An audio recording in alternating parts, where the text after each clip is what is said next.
Cambridge English, Ielts 13, Tests 1 to 4. Published by Cambridge University Press and Uckles, 2018. This recording is copyright. CD 1. Test 1. You will hear a number of different recordings, and you will have to answer questions on what you hear. There will be time for you to read the instructions and questions, and you will have a chance to check your work. All the recordings will be played once only. The test is in 4 sections. At the end of the test, you will be given 10 minutes to transfer your answers to an answer sheet. Now turn to Section 1.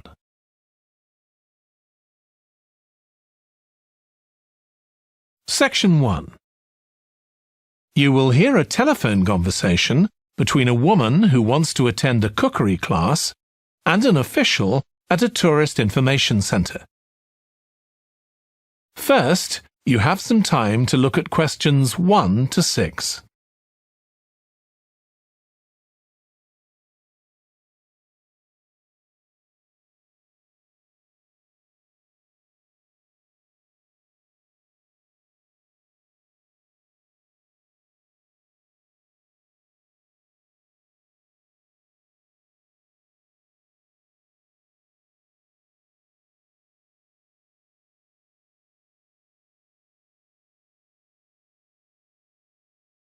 You will see that there is an example that has been done for you.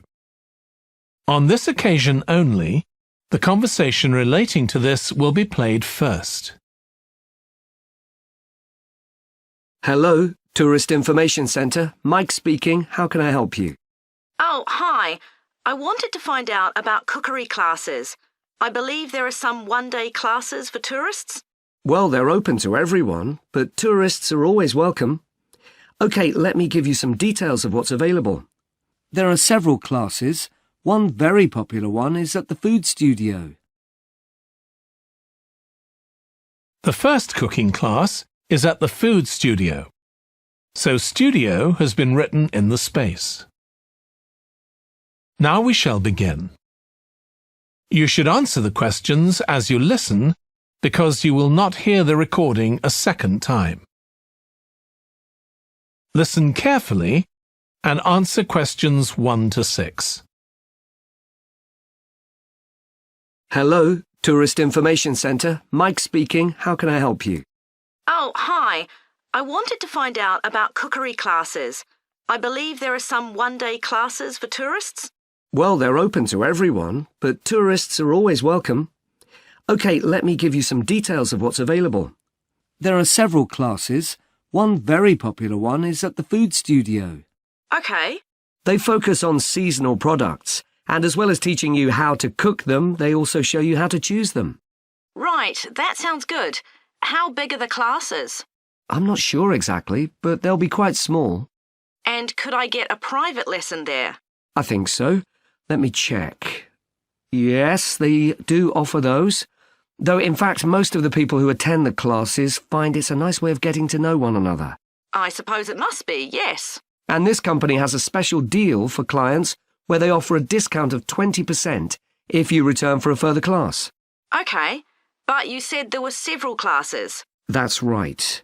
Another one you might be interested in is Bond's Cookery School. They're quite new. They just opened 6 months ago, but I've heard good things about them. They concentrate on teaching you to prepare healthy food, and they have quite a lot of specialist staff. So, is that food for people on a diet and things like that? I don't know if I'd be interested in that. Well, I don't think they particularly focus on low-calorie diets or weight loss. It's more to do with recipes that look at specific needs, like including ingredients that will help build up your bones and make them stronger, that sort of thing. I see. Well, I might be interested. I'm not sure. Do they have a website I could check? Yes, just key in the name of the school. It'll come up. And if you want to know more about them, every Thursday evening they have a lecture at the school. It's free, and you don't need to book or anything. Just turn up at 7:30. And that might give you an idea of whether you want to go to an actual class. Before you hear the rest of the conversation, you have some time to look at questions 7 to 10.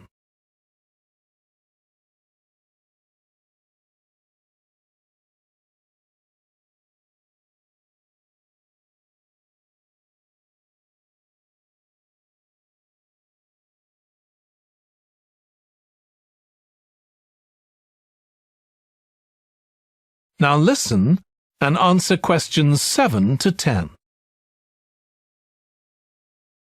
OK, there's one more place you might be interested in.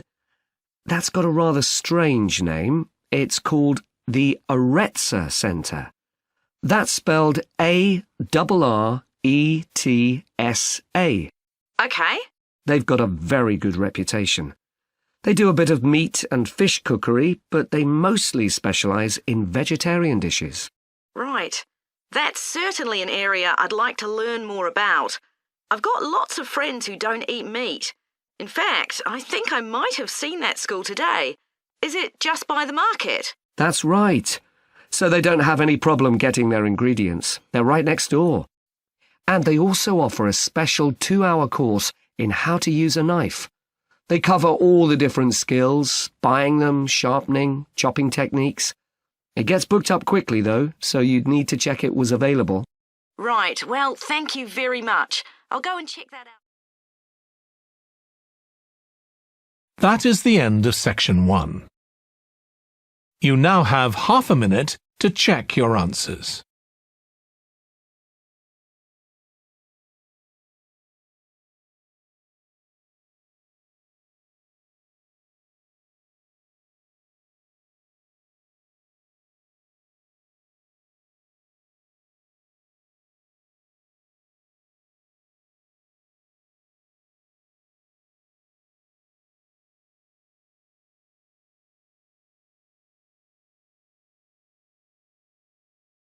Now turn to section 2.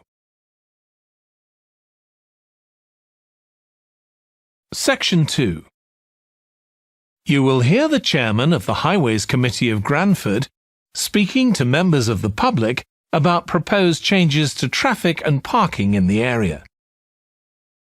First, you have some time to look at questions 11 to 13.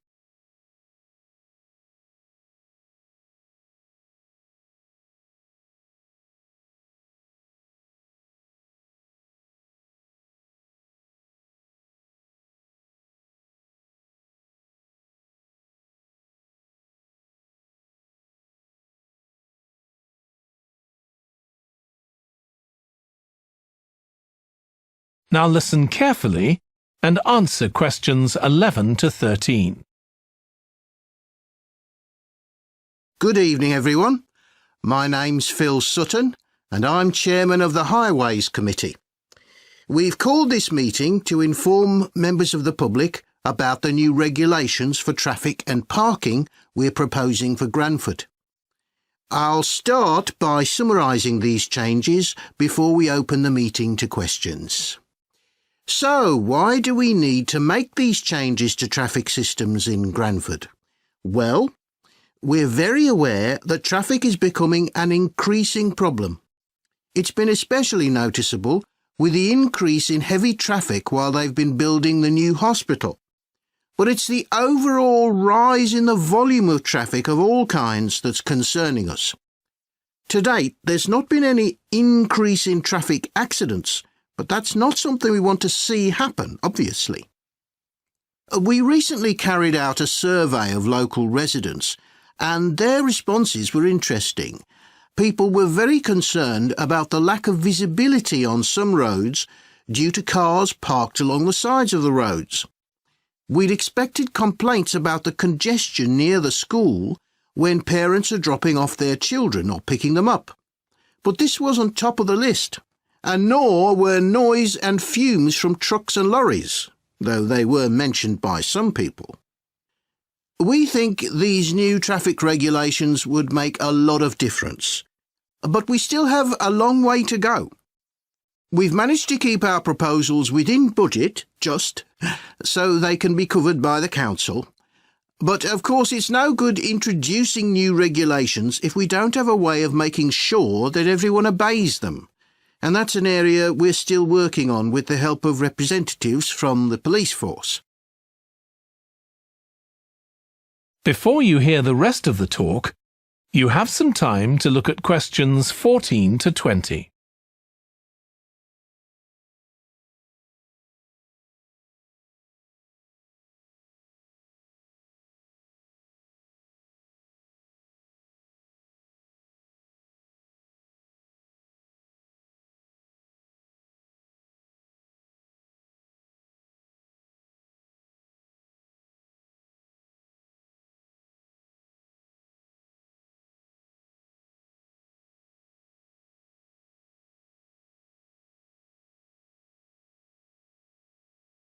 Now listen and answer questions 14 to 20. OK, so this slide shows a map of the central area of Granford with the High Street in the middle and School Road on the right. Now, we already have a set of traffic lights in the High Street at the junction with Station Road, but we're planning to have another set at the other end at the School Road junction to regulate the flow of traffic along the High Street. We've decided we definitely need a pedestrian crossing. We considered putting this on School Road just outside the school, but in the end we decided that could lead to a lot of traffic congestion. So we decided to locate it on the High Street, crossing the road in front of the supermarket. That's a very busy area, so it should help things there. We're proposing some changes to parking. At present, parking isn't allowed on the High Street outside the library, but we're going to change that and allow parking there, but not at the other end of the High Street near School Road. There'll be a new no parking sign on School Road just by the entrance to the school, forbidding parking for 25 metres. This should improve visibility for drivers and pedestrians, especially on the bend just to the north of the school. As far as disabled drivers are concerned, at present they have parking outside the supermarket, but lorries also use those spaces, so we've got 2 new disabled parking spaces on the side road up towards the bank. It's not ideal, but probably better than the present arrangement. We also plan to widen the pavement on School Road. We think we can manage to get an extra half metre on the bend just before you get to the school, on the same side of the road. Finally, we've introduced new restrictions on loading and unloading for the supermarket, so lorries will only be allowed to stop there before 8 a.m. That's the supermarket on School Road. We kept to the existing arrangements with the High Street supermarket. OK, so that's about it. Now, That is the end of section 2. You now have half a minute to check your answers.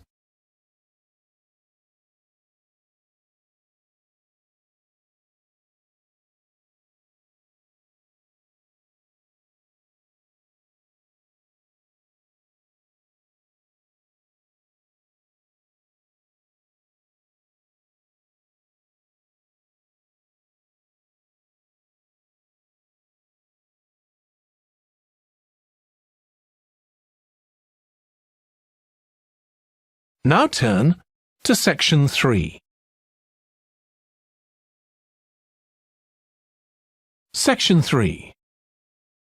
You will hear 2 biology students called Emma and Jack discussing an experiment they are going to do together.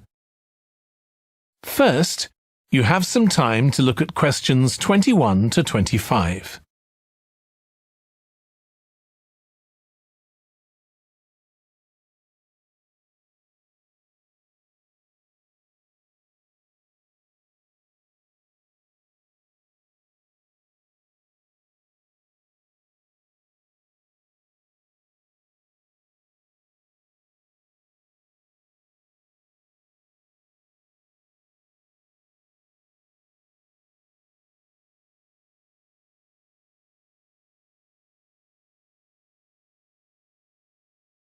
Now listen carefully and answer questions 21 to 25.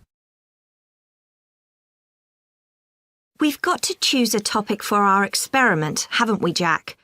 Were you thinking of something to do with seeds? That's right.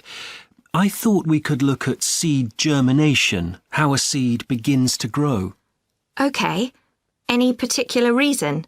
I know you're hoping to work in plant science eventually. Yeah, but practically everything we do is going to feed into that. No, there's an optional module on seed structure and function in the 3rd year that I might do. So I thought it might be useful for that. If I choose that option, I don't have to do a dissertation module. Good idea. Well, I thought for this experiment, we could look at the relationship between seed size and the way the seeds are planted. So we could plant different sized seeds in different ways and see which grow best. OK. We'd need to allow time for the seeds to come up. That should be fine if we start now. A lot of the other possible experiments need quite a bit longer. So that'd make it a good one to choose. And I don't suppose it'd need much equipment. We're not doing chemical analysis or anything. Though that's not really an issue. We've got plenty of equipment in the laboratory. Yeah, we need to have a word with the tutor if we're going to go ahead with it, though. I'm sure our aim's okay. It's not very ambitious, but the assignment's only 10% of our final mark, isn't it? But we need to be sure we're the only ones doing it. Yeah, it's only 5% actually, but it'd be a bit boring if everyone was doing it. Did you read that book on seed germination on our reading list? The one by Graves? I looked through it for my last experiment, though it wasn't all that relevant there. It would be for this experiment, though. I found it quite hard to follow. Lots about the theory, which I hadn't expected. Yes, I'd been hoping for something more practical. It does include references to the recent findings on genetically modified seeds, though. Yes, that was interesting. I read an article about seed germination by Lee Hall. About seeds that lie in the ground for ages and only germinate after a fire. That's the one. I knew a bit about it already, but not about this research. His analysis of figures comparing the times of the fires and the proportion of seeds that germinated was done in a lot of detail. Very impressive. Was that the article with the illustrations of early stages of plant development? They were very clear. I think those diagrams were in another article. Before you hear the rest of the discussion, you have some time to look at questions 26 to 30.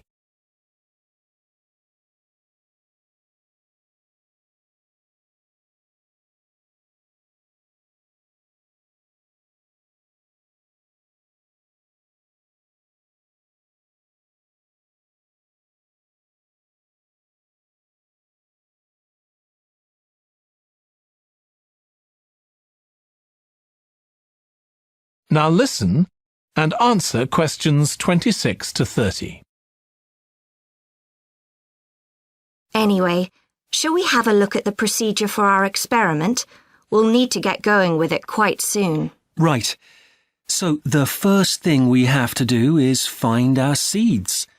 I think vegetable seeds would be best, and obviously they mustn't all be the same size. So how many sorts do we need? About 4 different ones? I think that would be enough. There'll be quite a large number of seeds for each one.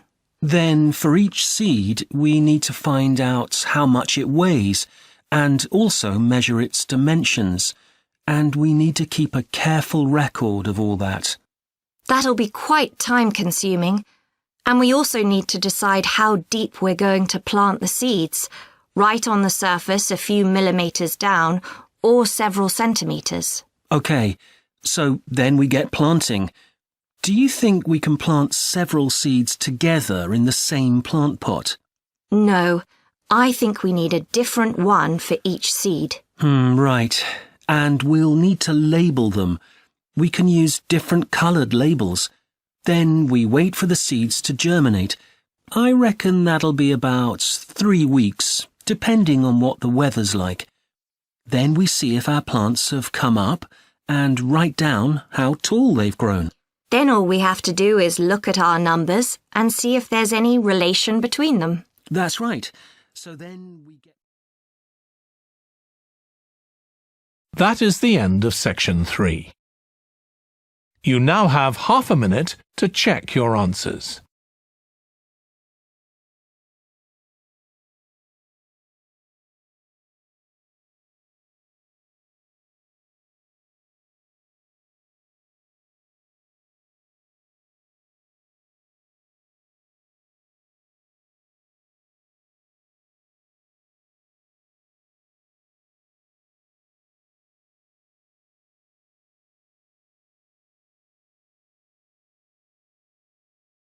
Now turn to section 4. Section 4. You will hear part of a lecture on an environmental studies course about recent research on how animals are adapting to urban environments. First, you have some time to look at questions 31 to 40.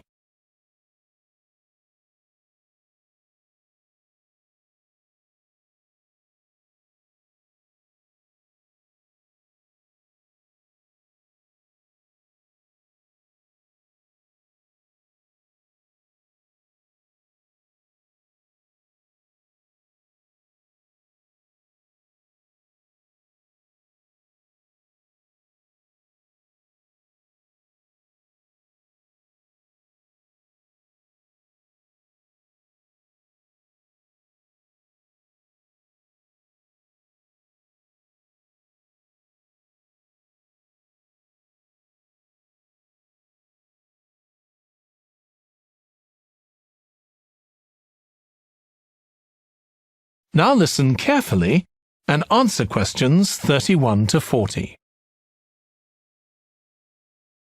Hi. Today we're going to be looking at animals in urban environments, and I'm going to be telling you about some research on how they're affected by these environments.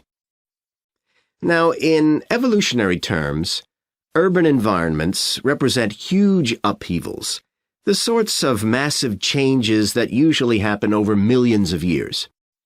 And we used to think that only a few species could adapt to this new environment. One species which is well known as being highly adaptable is the crow, and there have been various studies about how they manage to learn new skills. Another successful species is the pigeon, because they're able to perch on ledges on the walls of city buildings, just like they once perched on cliffs by the sea. But, in fact, we're now finding that these early immigrants were just the start of a more general movement of animals into cities, and of adaptation by these animals to city life. And one thing that researchers are finding especially interesting is the speed with which they're doing this. We're not talking about gradual evolution here.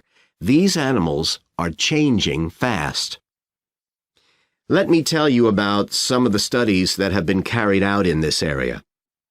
So, in the University of Minnesota, a biologist called Emily Snellrud and her colleagues looked at specimens of urbanized small mammals such as mice and gophers that had been collected in Minnesota and that are now kept in museums there. And she looked at specimens that had been collected over the last 100 years, which is a very short time in evolutionary terms. And she found that during that time, these small mammals had experienced a jump in brain size when compared to rural mammals. Now, we can't be sure this means they're more intelligent, but since the sizes of other parts of the body didn't change, it does suggest that something cognitive was going on. And Snellrud thinks that this change might reflect the cognitive demands of adjusting to city life. having to look in different places to find food, for example, and coping with a whole new set of dangers. Then over in Germany, at the Max Planck Institute, there's another biologist called Katharina Miranda, who's done some experiments with blackbirds living in urban and rural areas. And she's been looking not at their anatomy, but at their behavior. So, as you might expect, she's found that the urban blackbirds tend to be quite bold. They're prepared to face up to a lot of threats that would frighten away their country counterparts. But there's one type of situation that does seem to frighten the urban blackbirds, and that's anything new, anything they haven't experienced before. And if you think about it, that's quite sensible for a bird living in the city.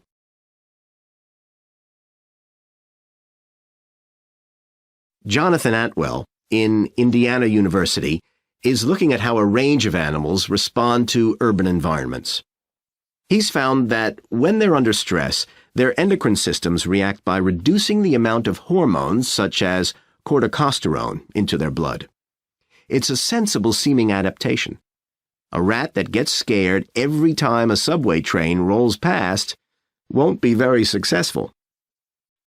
There's just one more study I'd like to mention, which is by Sarah Parton and her team. And they've been looking at how squirrels communicate in an urban environment, and they've found that a routine part of their communication is carried out by waving their tails. You do also see this in the country, but it's much more prevalent in cities, possibly because it's effective in a noisy environment. So, what are the long-term implications of this? One possibility is that we may see completely new species developing in cities. But on the other hand, it's possible that not all of these adaptations will be permanent. Once the animal's got accustomed to its new environment, it may no longer need the features it's developed. So now we've had a look at adaptation. That is the end of section 4.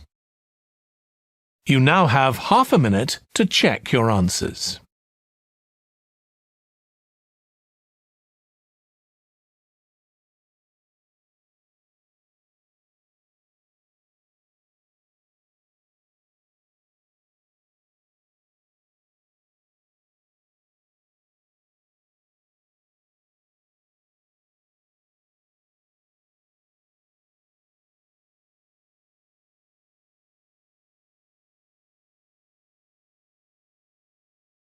That is the end of the listening test.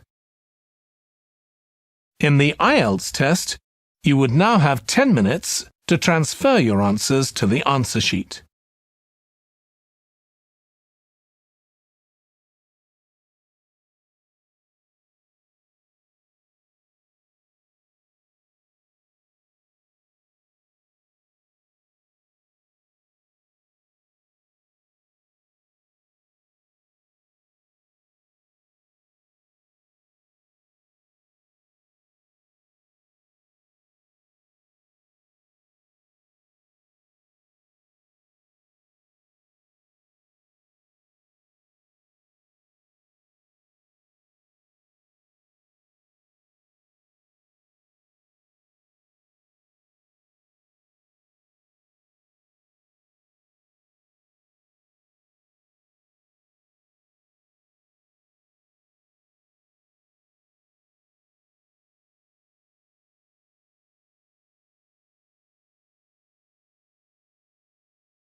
Test 2.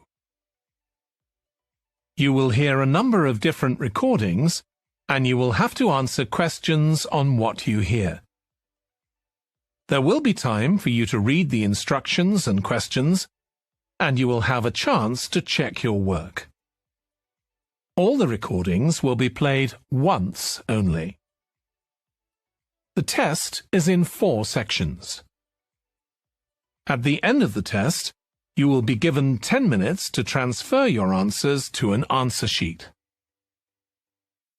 Now turn to Section 1.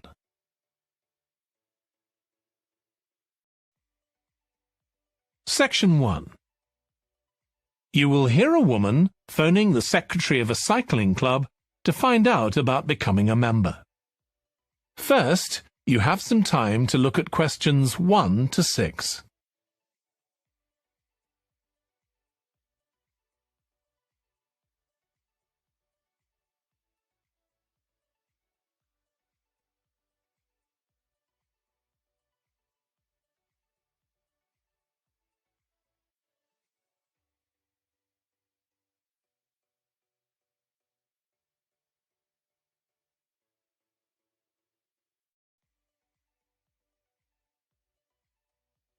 You will see that there is an example that has been done for you. On this occasion only, the conversation relating to this will be played first. Hello, South City Cycling Club.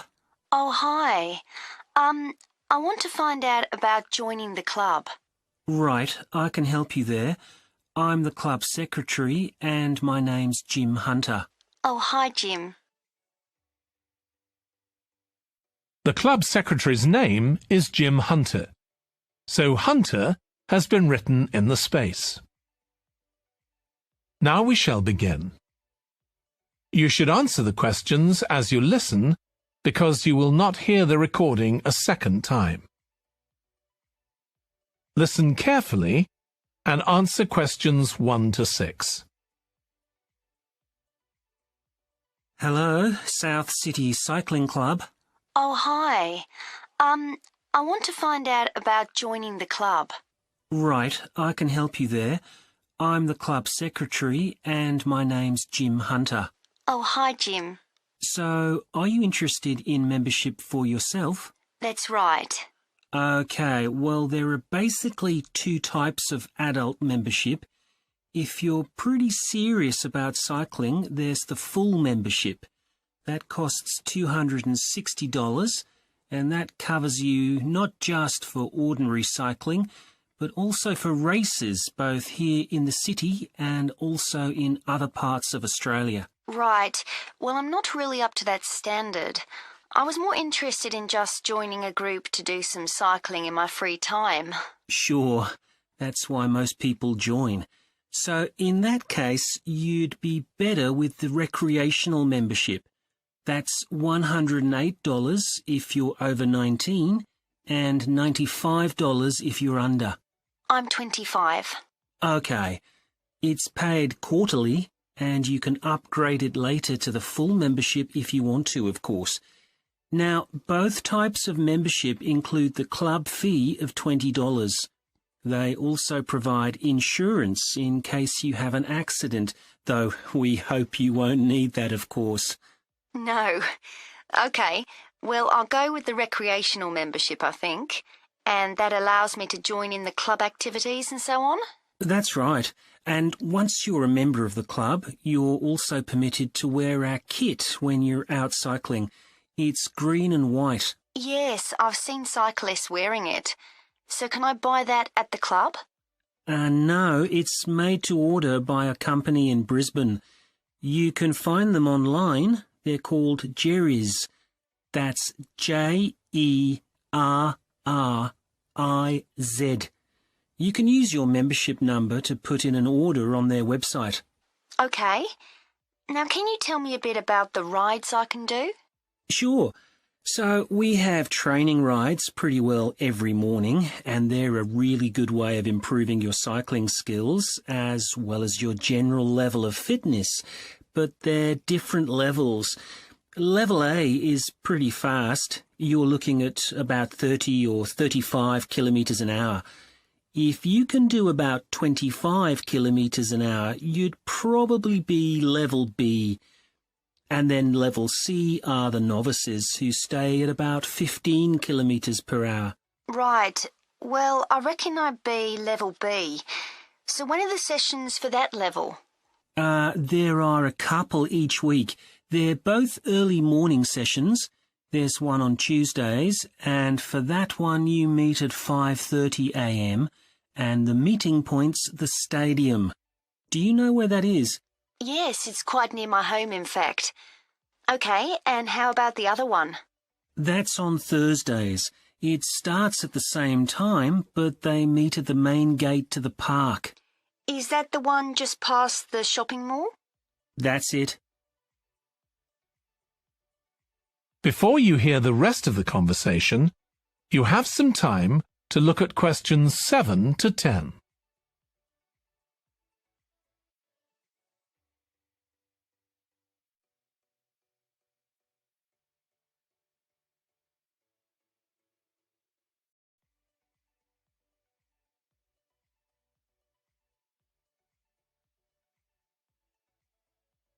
Now listen and answer questions 7 to 10.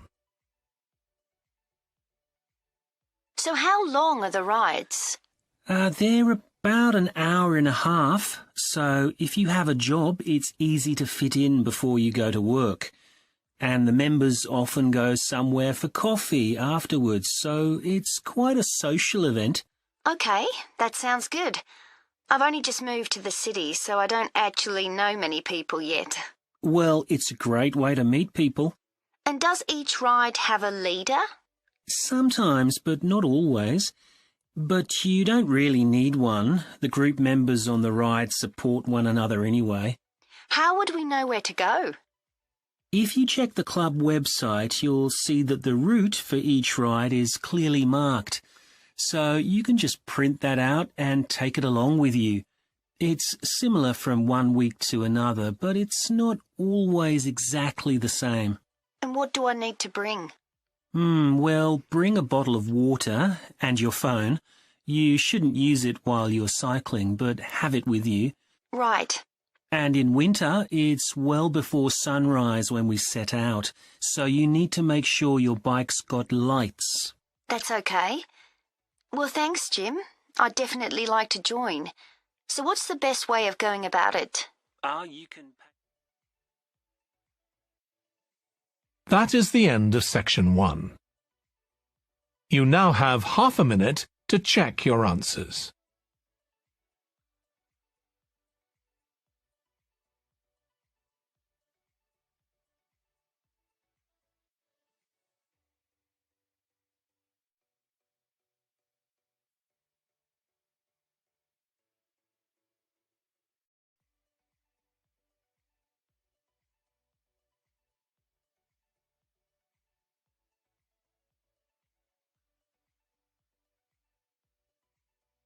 Now turn to section 2.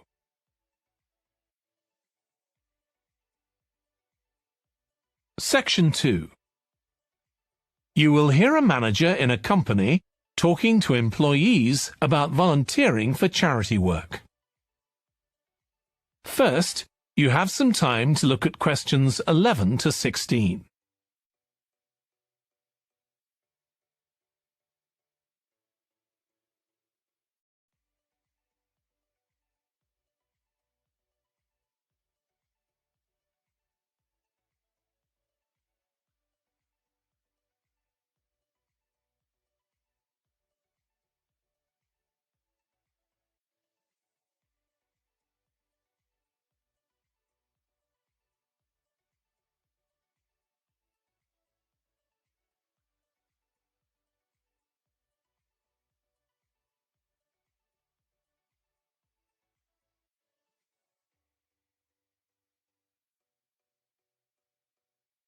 Now listen carefully and answer questions 11 to 16.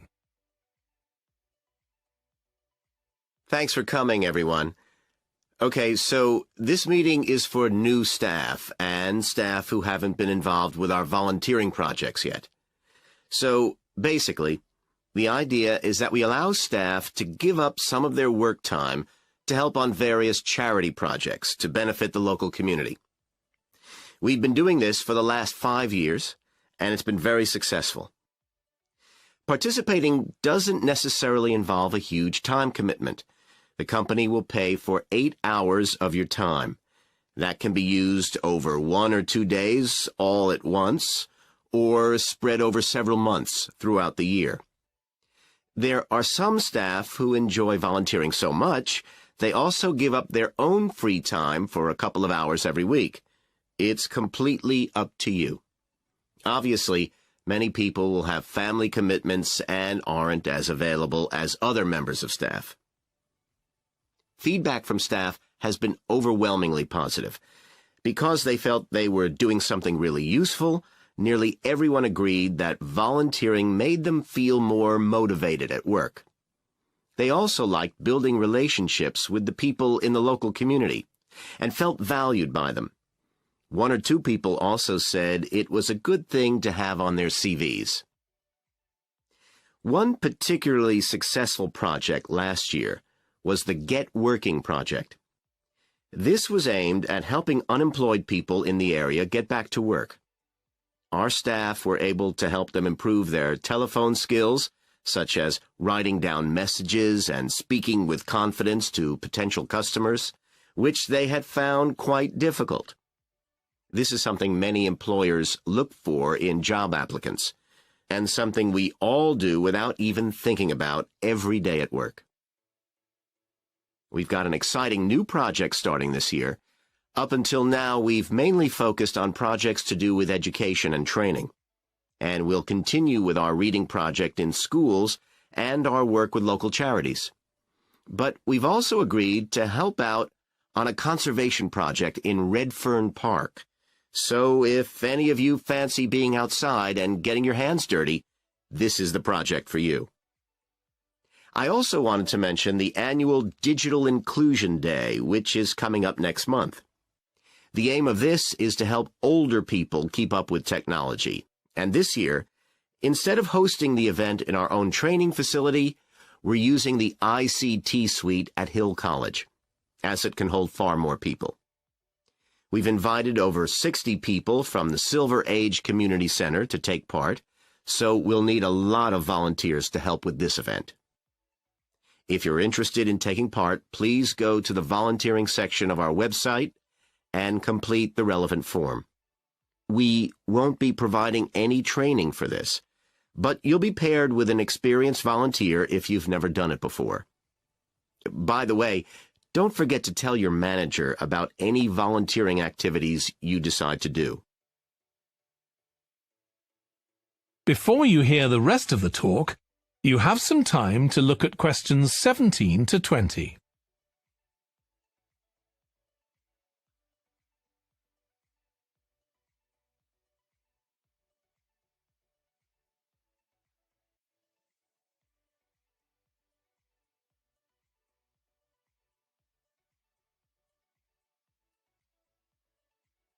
Now listen and answer questions 17 to 20.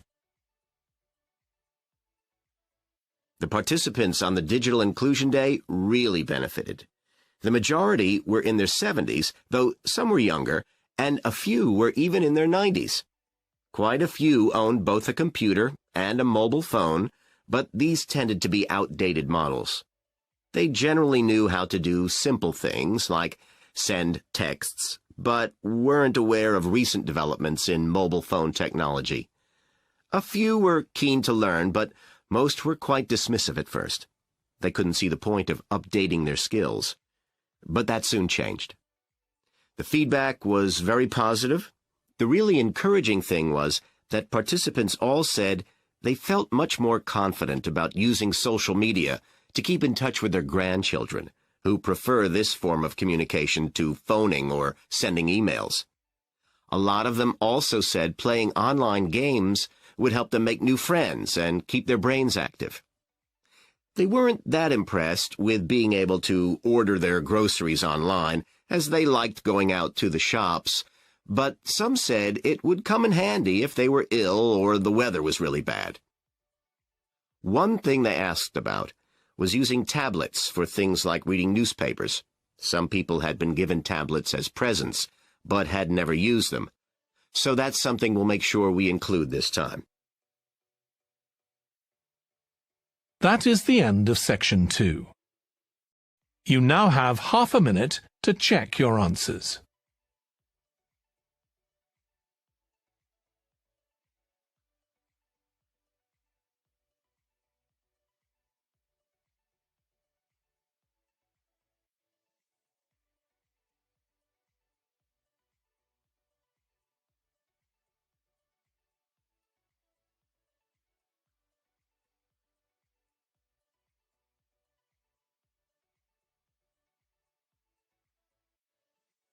Now turn to section 3.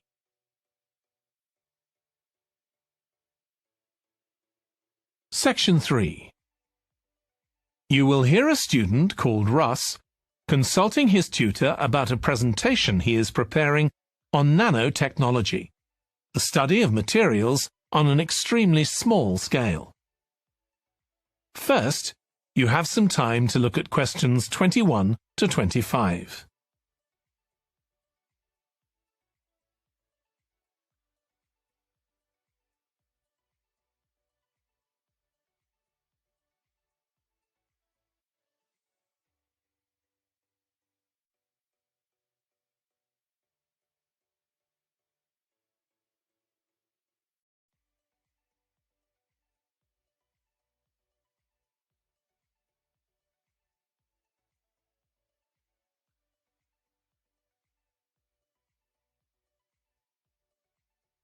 Now listen carefully and answer questions 21 to 25.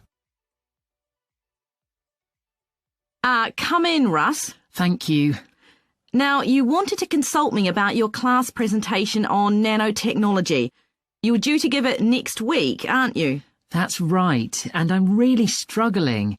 I chose the topic because I didn't know much about it and wanted to learn more, but now I've read so much about it, in a way there's too much to say.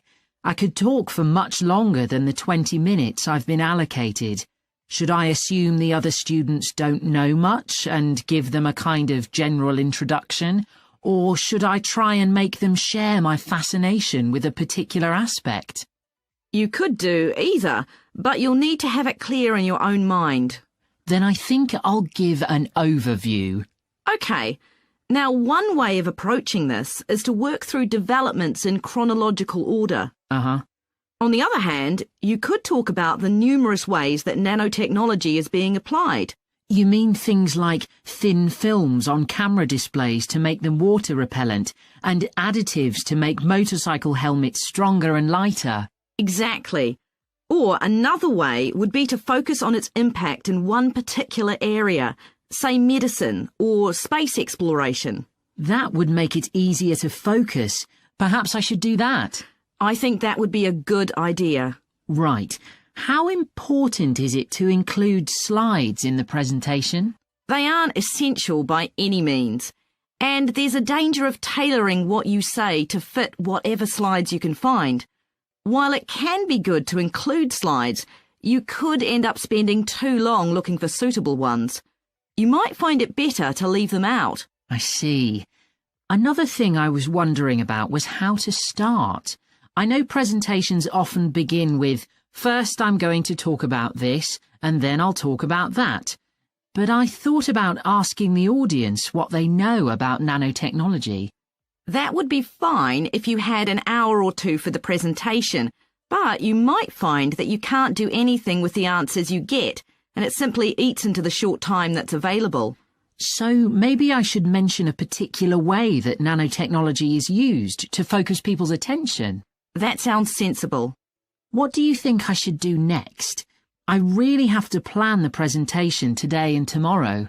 Well, initially, I think you should ignore all the notes you've made, take a small piece of paper and write a single short sentence that ties together the whole presentation. It can be something as simple as, nanotechnology is already improving our lives. Then start planning the content around that. You can always modify that sentence later if you need to. OK. Before you hear the rest of the discussion, you have some time to look at questions 26 to 30.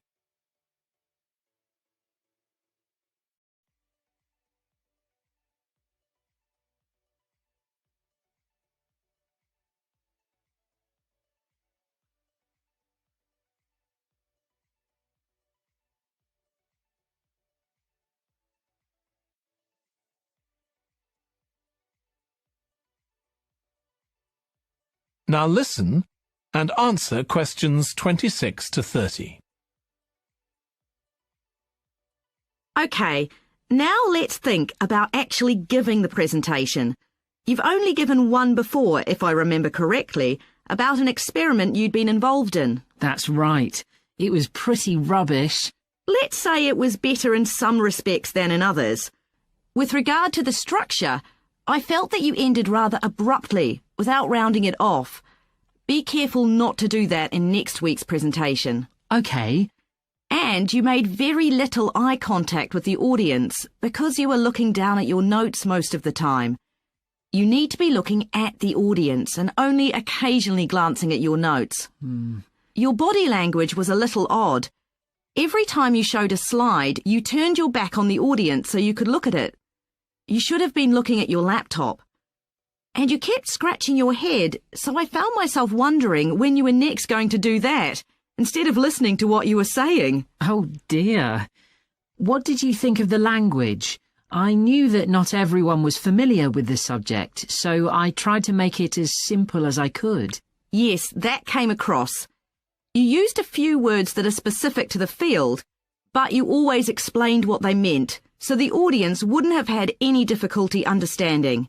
Uh-huh. I must say, the handouts you prepared were well thought out. They were a good summary of your presentation, which people would have been able to refer to later on, so well done on that. Thank you. Well, I hope that helps you with next week's presentation. Yes, it will. Thanks a lot. I'll look forward to seeing a big improvement then. That is the end of section 3. You now have half a minute to check your answers.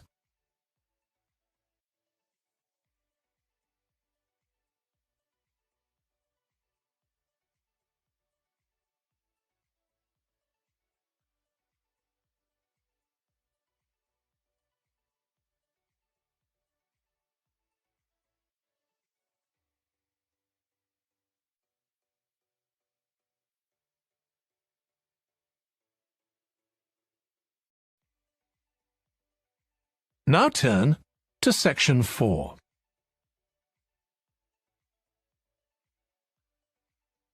Section 4. You will hear a lecturer in psychology talking about a type of memory. First, you have some time to look at questions 31 to 40.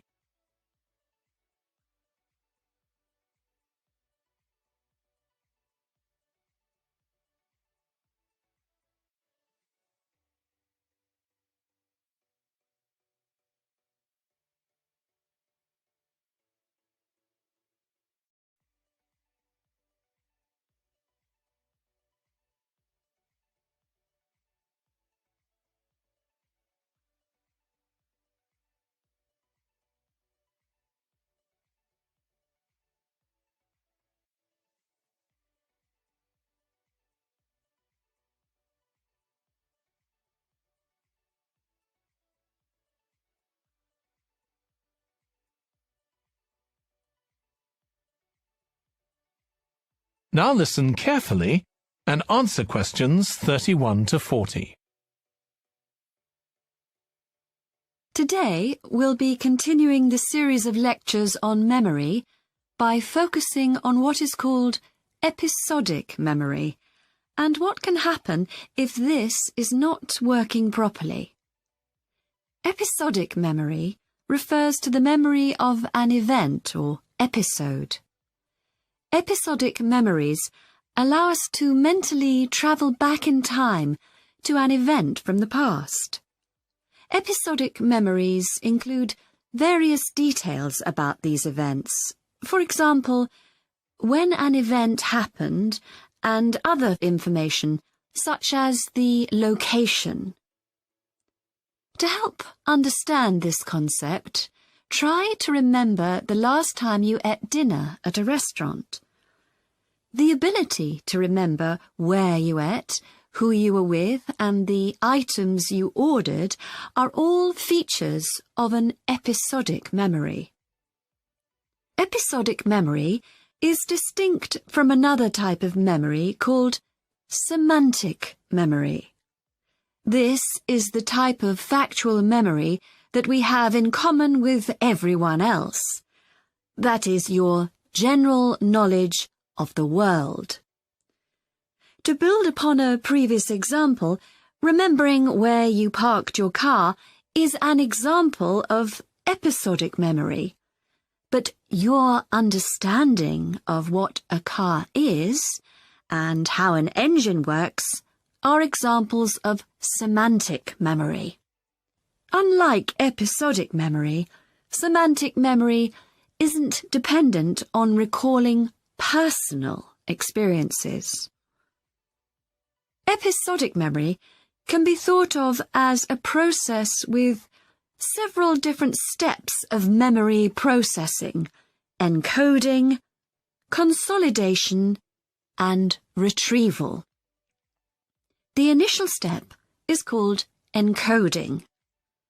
This involves the process of receiving and registering information which is necessary for creating memories of information or events that you experience. The degree to which you can successfully encode information depends on the level of attention you give to an event while it's actually happening. Being distracted can make effective encoding very difficult. Encoding of episodic memories is also influenced by how you process the event.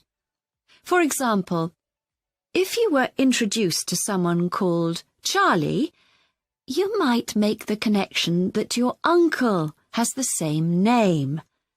Future recollection of Charlie's name is much easier if you have a strategy to help you encode it.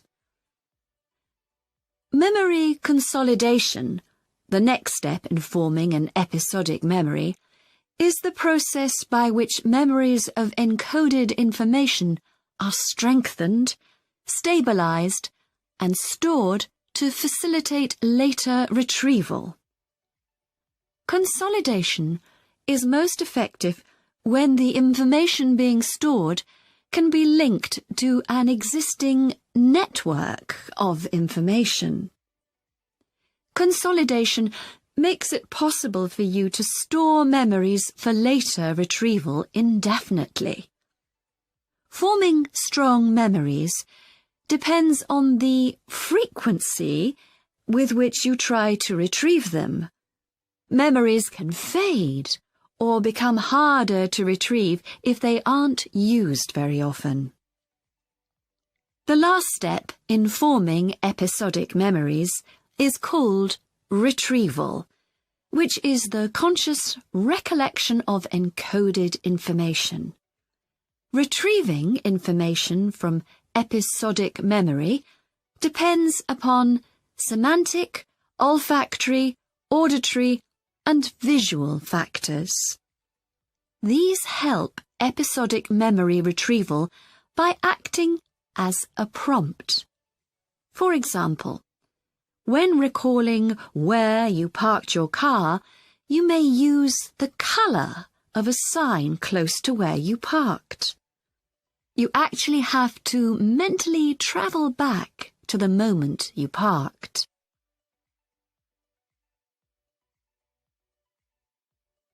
There are a wide range of neurological diseases and conditions that can affect episodic memory. These range from Alzheimer's to schizophrenia to autism. An impairment of episodic memory can have a profound effect on individuals' lives. For example, the symptoms of schizophrenia can be reasonably well controlled by medication. However, patients' episodic memory may still be impaired, and so they are often unable to return to university or work. Recent studies have shown that computer-assisted games designed to keep the brain active can help improve their episodic memory. Episodic memories can help people connect with others, for instance by sharing intimate details about their past, something individuals with autism often have problems with. This may be caused by an absence of a sense of self. This is essential for the storage of episodic memory and has been found to be impaired in children with autism. Research has shown that treatments that improve memory may also have a positive impact on children's social development. One study looked at That is the end of section 4. You now have half a minute to check your answers.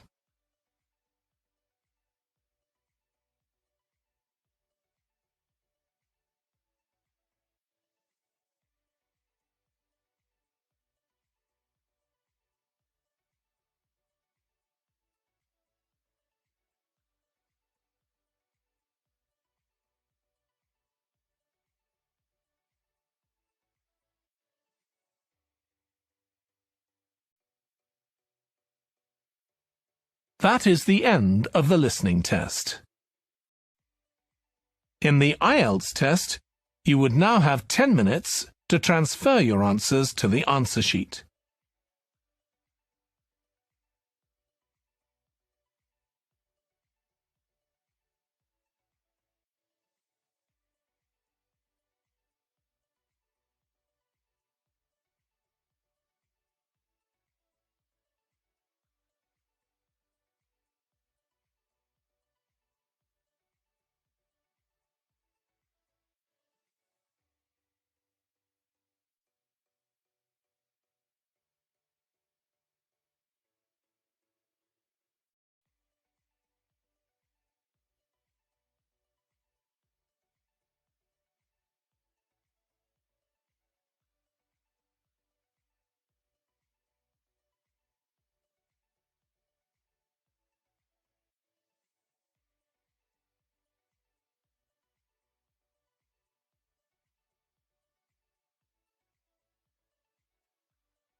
Cambridge English, Ielts 13, Tests 1 to 4. Published by Cambridge University Press and Uckles, 2018. This recording is copyright. CD 2. Test 3. You will hear a number of different recordings, and you will have to answer questions on what you hear. There will be time for you to read the instructions and questions, and you will have a chance to check your work. All the recordings will be played once only. The test is in 4 sections. At the end of the test, you will be given 10 minutes to transfer your answers to an answer sheet. Now turn to Section 1.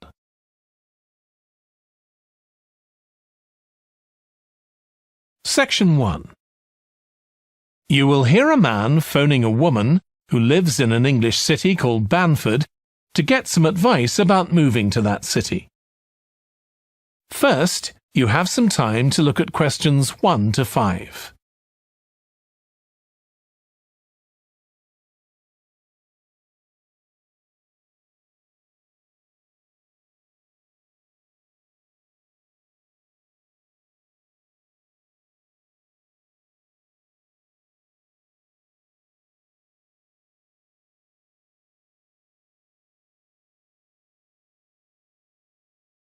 You will see that there is an example that has been done for you.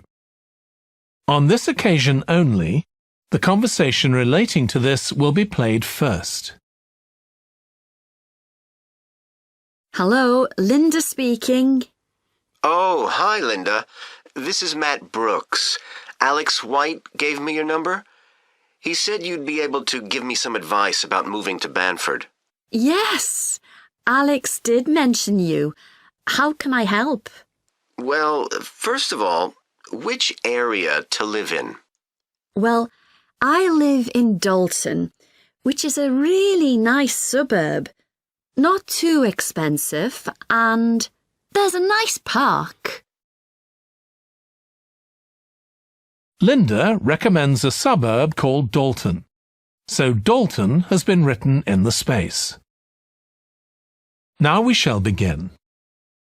You should answer the questions as you listen because you will not hear the recording a second time. Listen carefully and answer questions 1 to 5. Hello, Linda speaking. Oh, hi, Linda. This is Matt Brooks. Alex White gave me your number. He said you'd be able to give me some advice about moving to Banford. Yes, Alex did mention you. How can I help? Well, first of all, which area to live in? Well, I live in Dalton, which is a really nice suburb. Not too expensive, and there's a nice park. Sounds good. Do you know how much it would be to rent a 2-bedroom flat there? Yeah, you should be able to get something reasonable for £850 per month. That's what people typically pay. You certainly wouldn't want to pay more than £900. That doesn't include bills or anything. No, that sounds all right. I'll definitely have a look there. Are the transport links easy from where you live? Well, I'm very lucky. I work in the city centre, so I don't have to use public transport. I go by bike. Oh, I wish I could do that. Is it safe to cycle around the city? Yes, it's fine. And it keeps me fit. Anyway, driving to work in the city centre would be a nightmare because there's hardly any parking. And the traffic during the rush hour can be bad. I'd be working from home, but I'd have to go to London 1 or 2 days a week. Oh, that's perfect. Getting to London is no problem.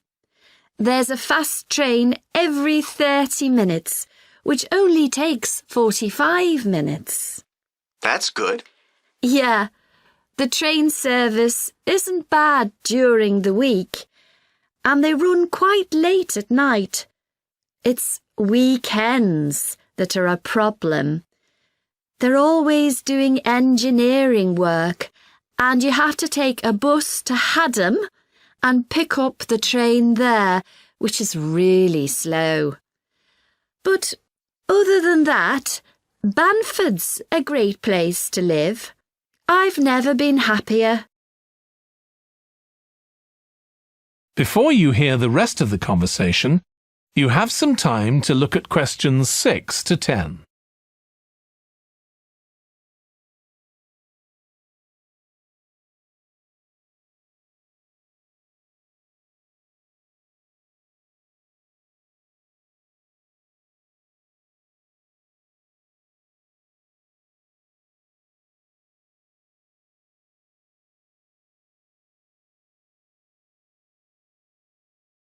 Now listen and answer questions 6 to 10.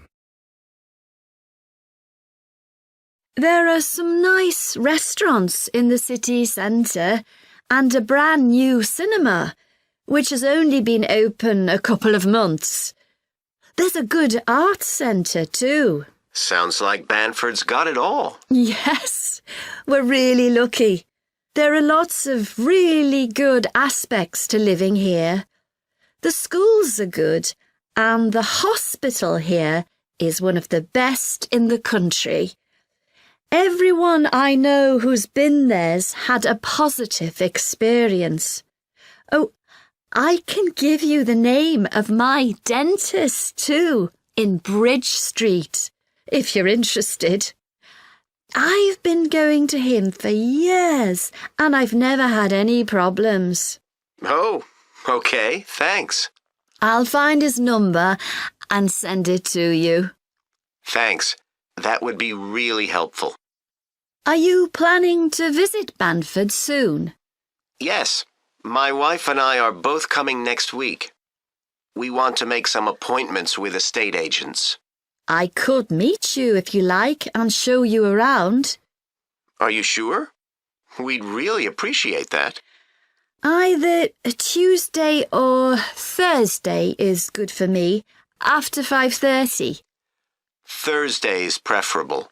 Tuesday, I need to get home before 6 p.m. Okay, great. Let me know which train you're catching, and I'll meet you in the cafe outside. You can't miss it. It's opposite the station and next to the museum. Brilliant. I'll text you next week then. Thanks so much for all the advice. No problem. I'll see you next week. That is the end of section 1. You now have half a minute to check your answers.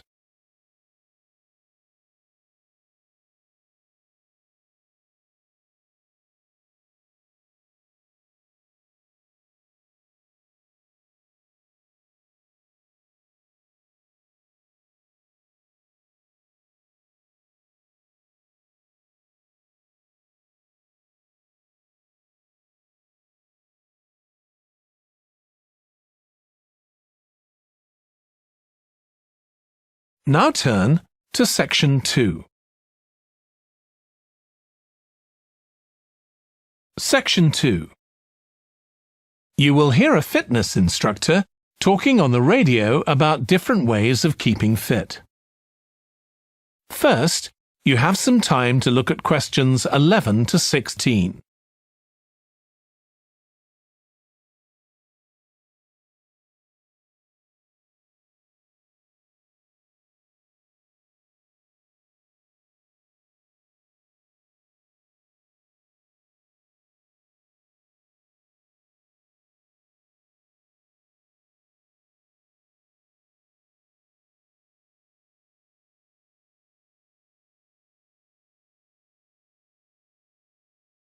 Now listen carefully and answer questions 11 to 16. So, if you're one of those people who hasn't found the perfect physical activity yet, here are some things to think about which might help you make the right decision for you. The first question to ask yourself is whether you would enjoy training in a gym. Many people are put off by the idea of having to fit a visit to the gym into their busy day. You often have to go very early or late, as some gyms can get very crowded.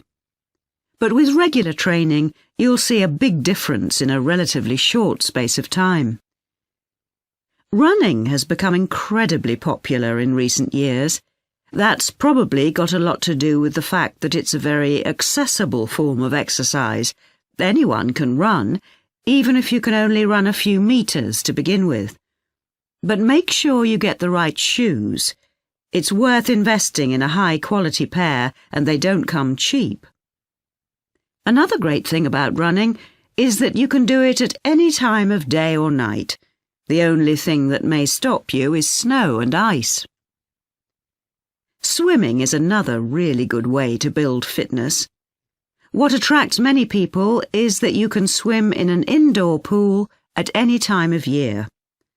On the other hand, it can be quite boring or solitary. It's hard to chat to people while you're swimming lengths. Cycling has become almost as popular as running in recent years. That's probably because, as well as improving their fitness, many people say being out in the fresh air in a park or in the countryside can be fun, provided the conditions are right, of course. Only fanatics go out in the wind and rain.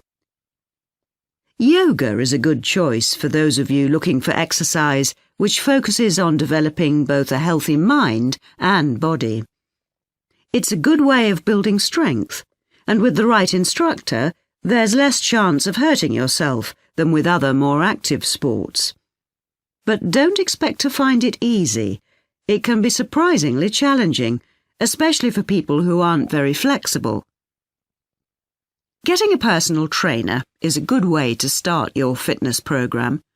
Obviously, there can be significant costs involved, but if you've got someone there to encourage you and help you achieve your goals, you're less likely to give up. Make sure you get someone with a recognised qualification, though, or you could do yourself permanent damage. Before you hear the rest of the radio programme, you have some time to look at questions 17 to 20.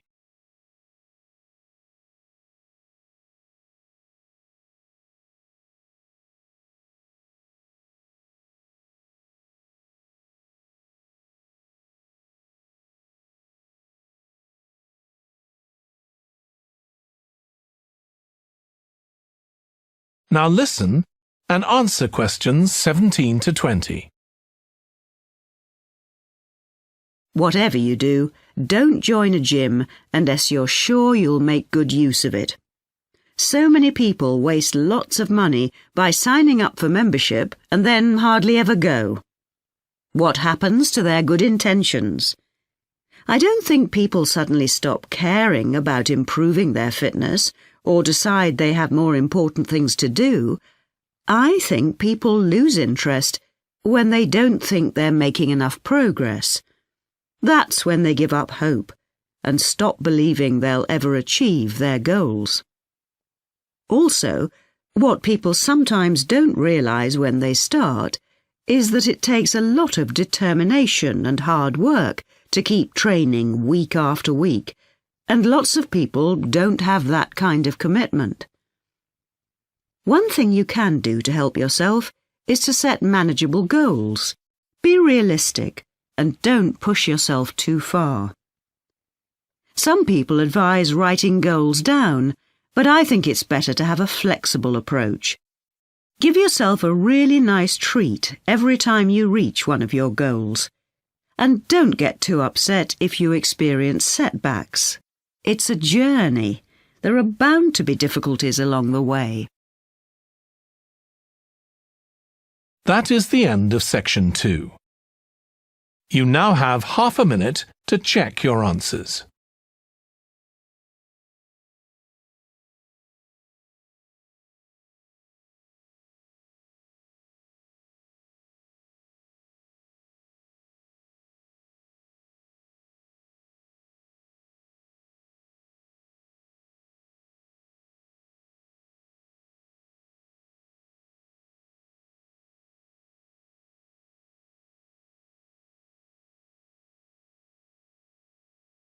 Now turn to section 3. Section 3. You will hear a textile design student called Jim discussing his project on using natural dyes for colouring fabrics with his tutor. First, you have some time to look at questions 21 to 24.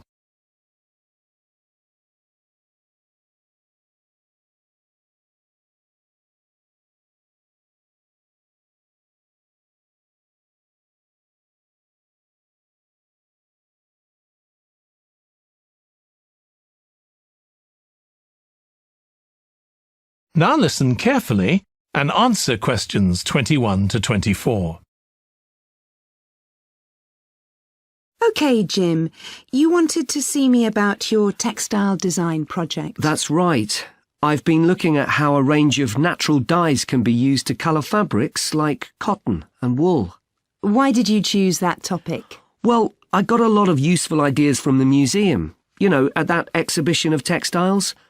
But I've always been interested in anything to do with colour. Years ago, I went to a carpet shop with my parents when we were on holiday in Turkey, and I remember all the amazing colours. They might not all have been natural dyes. Maybe not, but for the project, I decided to follow it up.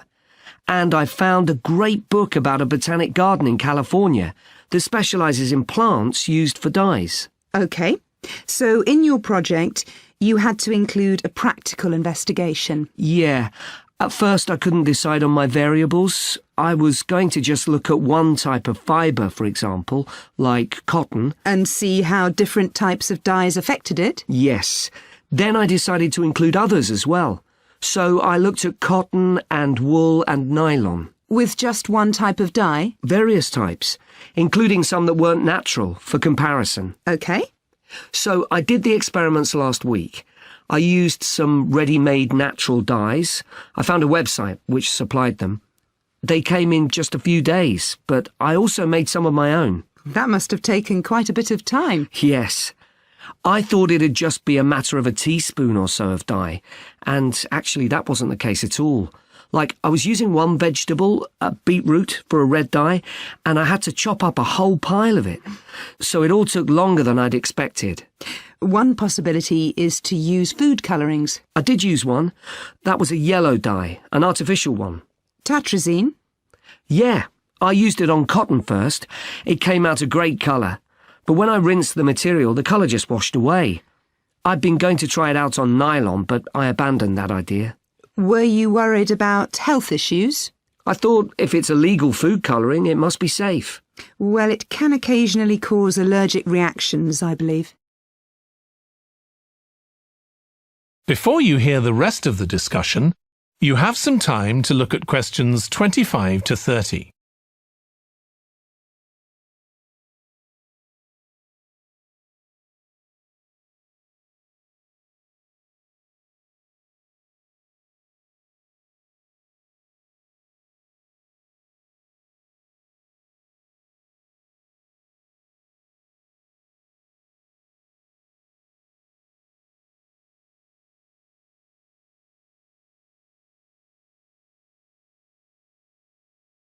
Now listen and answer questions 25 to 30.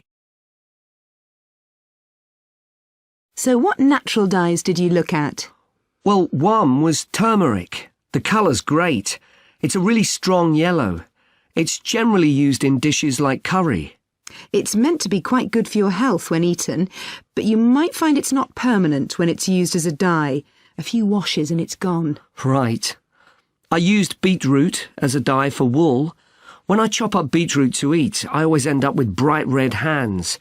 But the wool ended up just a sort of watery cream shade. Disappointing. There's a natural dye called Tyrian purple. Have you heard of that? Yes. It comes from a shellfish, and it was worn in ancient times, but only by important people, as it was so rare. I didn't use it. It fell out of use centuries ago, though one researcher managed to get hold of some recently. But that shade of purple can be produced by chemical dyes nowadays. Did you use any black dyes? Logwood. That was quite complicated. I had to prepare the fabric so the dye would take. I hope you were careful to wear gloves. Yes, I know the danger with that dye. Good, it can be extremely dangerous if it's ingested. Now, presumably you had a look at an insect-based dye, like cochineal, for example. Yes, I didn't actually make that. I didn't have time to start crushing up insects to get the red colour, and anyway, they're not available here. But I managed to get the dye quite easily from a website, but it cost a fortune. I can see why it's generally just used in cooking and in small quantities. Yes, it's very effective, but that's precisely why it's not used as a dye. I also read about using metal oxide. Apparently you can allow iron to rust while it's in contact with the fabric, and that colours it. Yes, that works well for dyeing cotton. But you have to be careful as the metal can actually affect the fabric, and so you can't expect to get a lot of wear out of fabrics treated in this way. And the colours are quite subtle. Not everyone likes them. Anyway, it looks as if you've done a lot of work. That is the end of section 3. You now have half a minute to check your answers.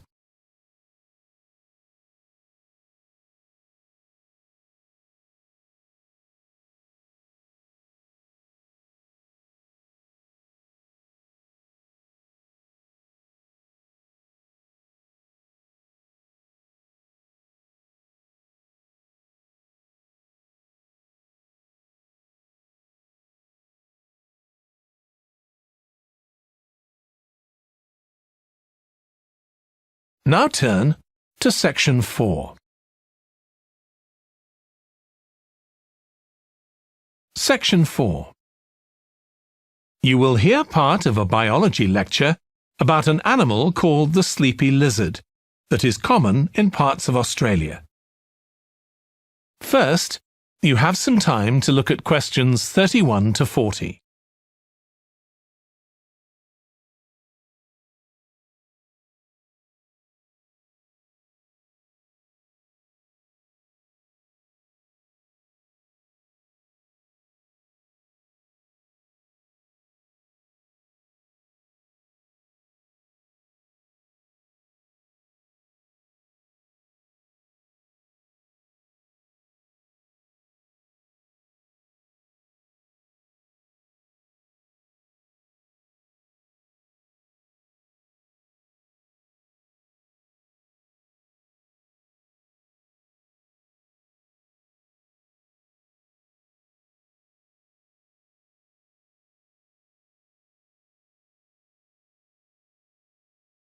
Now listen carefully and answer questions 31 to 40.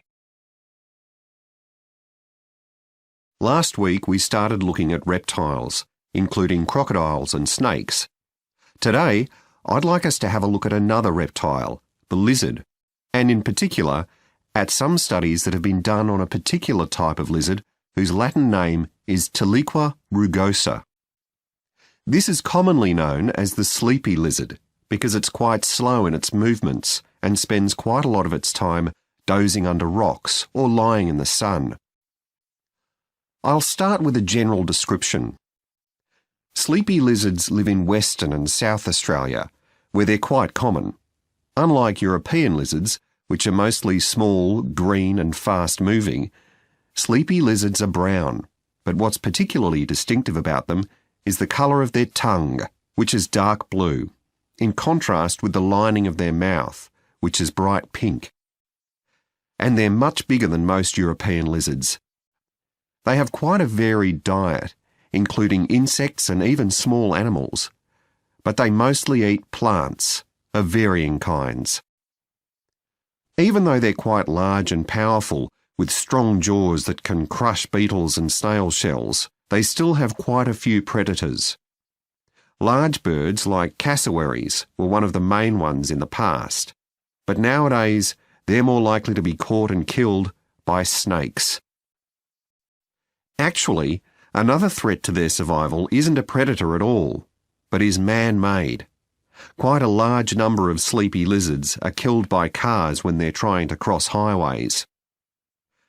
One study carried out by Michael Freak at Flinders University investigated the methods of navigation of these lizards. Though they move slowly, they can travel quite long distances.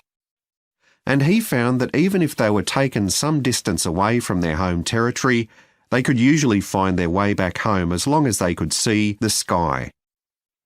They didn't need any other landmarks on the ground.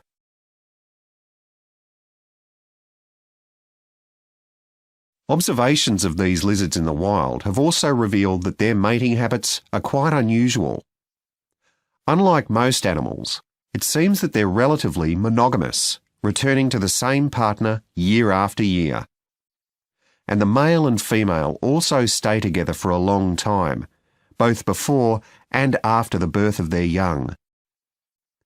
It's quite interesting to think about the possible reasons for this. It could be that it's to do with protecting their young. You'd expect them to have a much better chance of survival if they have both parents around. But in fact, observers have noted that once the babies have hatched out of their eggs, they have hardly any contact with their parents. So there's not really any evidence to support that idea. Another suggestion's based on the observation that male lizards in monogamous relationships tend to be bigger and stronger than other males. So maybe the male lizards stay around so they can give the female lizards protection from other males. But again, we're not really sure. Finally, I'd like to mention another study that involved collecting data by tracking the lizards. I was actually involved in this myself. So we caught some lizards in the wild, and we developed a tiny GPS system that would allow us to track them, and we fixed this onto their tails. Then we set the lizards free again, and we were able to track them for 12 days and gather data, not just about their location, but even about how many steps they took during this period.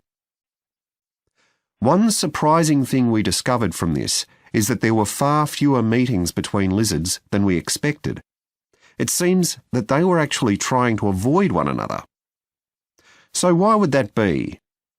Well, again, we have no clear evidence, but one hypothesis is that male lizards can cause quite serious injuries to one another. So maybe this avoidance is a way of preventing this, of self-preservation if you like. But we need to collect a lot more data before we can be sure of any of this. That is the end of section 4. You now have half a minute to check your answers.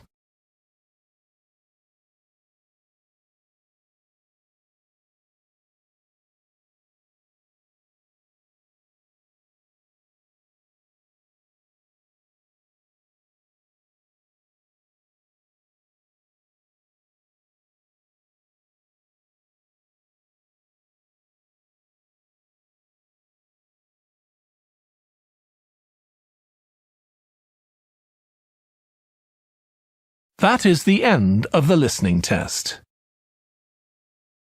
In the Ielts test, you would now have 10 minutes to transfer your answers to the answer sheet.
Test 4. You will hear a number of different recordings, and you will have to answer questions on what you hear. There will be time for you to read the instructions and questions, and you will have a chance to check your work. All the recordings will be played once only. The test is in 4 sections. At the end of the test, you will be given 10 minutes to transfer your answers to an answer sheet. Now turn to Section 1.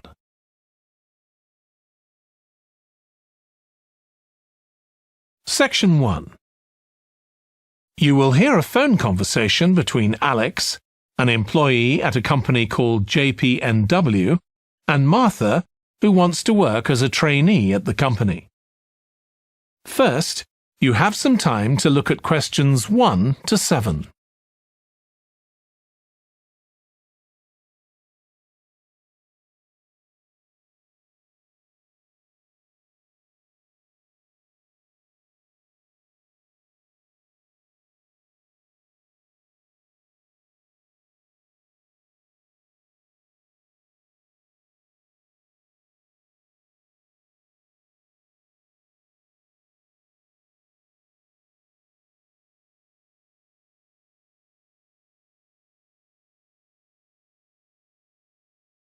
You will see that there is an example that has been done for you. On this occasion only, the conversation relating to this will be played first. Hi, Alex. It's Martha Clines here. James White gave me your number. I hope you don't mind me calling you. Of course not. How are you, Martha? Good, thanks. I'm ringing because I need a bit of advice. Oh yeah, what about? The training you did at JPNW a few years ago. I'm applying for the same thing. Oh right, yes, I did mine in 2014. Best thing I ever did, I'm still working there. Alex did his training in 2014. So 2014 has been written in the space. Now we shall begin. You should answer the questions as you listen because you will not hear the recording a second time. Listen carefully and answer questions 1 to 7. Hi, Alex. It's Martha Clines here. James White gave me your number. I hope you don't mind me calling you. Of course not. How are you, Martha? Good, thanks. I'm ringing because I need a bit of advice. Oh yeah, what about? The training you did at JPNW a few years ago. I'm applying for the same thing. Oh right, yes, I did mine in 2014. Best thing I ever did, I'm still working there. Really? What are you doing? Well, now I work in the customer services department, but I did my initial training in finance. I stayed there for the first 2 years and then moved to where I am now. That's the same department I'm applying for. Did you enjoy it? I was pretty nervous to begin with. I didn't do well in my exams at school, and I was really worried because I failed maths. But it didn't actually matter because I did lots of courses on the job. Did you get a diploma at the end of your trainee period? I'm hoping to do the one in business skills. Yes, that sounds good. I took the one on IT skills, but I wish I'd done that one instead. OK, that's good to know. What about the other trainees? How did you get on with them? There were about 20 of us who started at the same time, and we were all around the same age. I was 18, and there was only one person younger than me who was 17. The rest were between 18 and 20. I made some good friends. I've heard lots of good things about the training at JPNW. It seems like there are a lot of opportunities there. Yeah, definitely. Because of its size, you can work in loads of different areas within the organisation. What about pay? I know you get a lower minimum wage than regular employees. That's right, which isn't great. But you get the same number of days holiday as everyone else, and the pay goes up massively if they offer you a job at the end of the training period. Yeah, but I'm not doing it for the money. It's the experience I think will be really useful. Everyone says by the end of the year you gain so much confidence. You're right, that's the most useful part about it. There's a lot of variety too. You're given lots of different things to do. I enjoyed it all. I didn't even mind the studying. Do you have to spend any time in college? Yes, 1 day each month. so you get lots of support from both your tutor and your manager. That's good. And the company is easy to get to, isn't it? Yes, it's very close to the train station, so the location's a real advantage. Before you hear the rest of the phone conversation, you have some time to look at questions 8 to 10.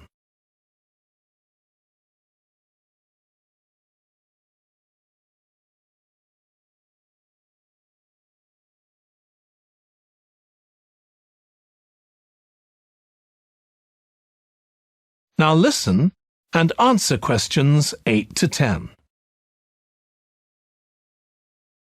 Have you got a date for your interview yet? Yes, it's on the 23rd of this month. So long as you're well prepared, there's nothing to worry about. Everyone's very friendly. I am not sure what I should wear. What do you think? Nothing too casual, like jeans, for example. If you've got a nice jacket, wear that with a skirt or trousers. OK, thanks. Any other tips? Well, I know it's really obvious, but arrive in plenty of time. They hate people who are late. So make sure you know exactly where you have to get to. And one other useful piece of advice my manager told me before I had the interview for this job is to smile, even if you feel terrified. It makes people respond better to you. I'll have to practice doing that in the mirror. Yeah, well, good luck. Let me know if you need any more information. Thanks very much. That is the end of section 1. You now have half a minute to check your answers.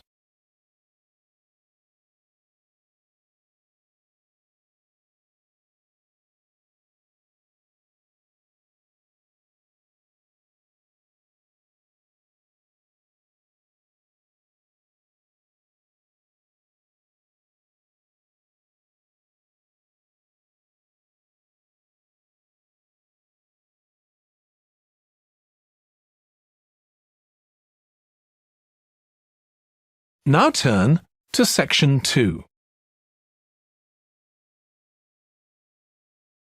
Section 2. You will hear a woman called Annie, who works at the snow centre in New Zealand, welcoming a group of visitors to the centre. First, you have some time to look at questions 11 to 16.